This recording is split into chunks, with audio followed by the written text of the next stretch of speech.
everybody. So this message is to my hurting parents. Parents who are hurting because their children have strayed away from what you've taught them. They've strayed away from the Lord. They've left the faith. And you've done the best that you can to train your children up in the way they should go, but yet they still follow a different path. I hope to encourage you today with this. And so it says here in 1 Samuel chapter 8, verse 1 through 3, it says, As Samuel grew old, he appointed his sons to be judges over Israel. Joel and Abijah, his oldest sons, held court in Beersheba, but they were not like their father, for they were greedy for money. They accepted bribes and perverted justice. Okay? So I just want to stop right there.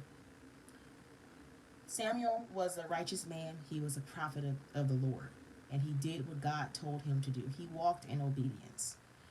Now, I want to read something here that my Bible talks about. It says, As an old man, Samuel appointed his sons to be judges over Israel in his place, but they were just as corrupt as Eli's sons.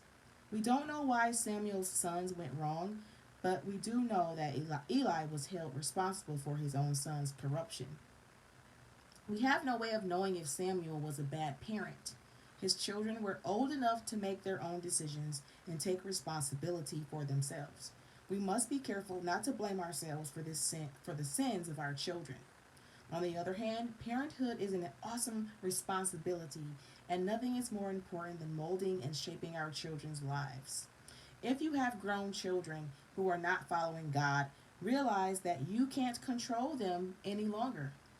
Don't blame yourself for something that is no longer your responsibility. Adult children have their own free will. You can love them, pray for them, and always welcome them home. But if your children are still in your care, know that what you do and teach will profoundly affect them in ways that will last a lifetime. Okay? So once again, your adult children are no longer your responsibility.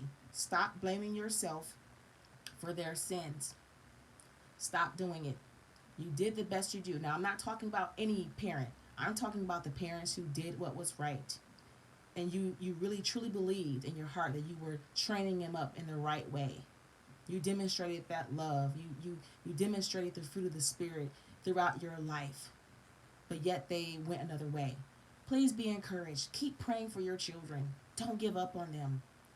They have to meet with God themselves and establish their own relationship.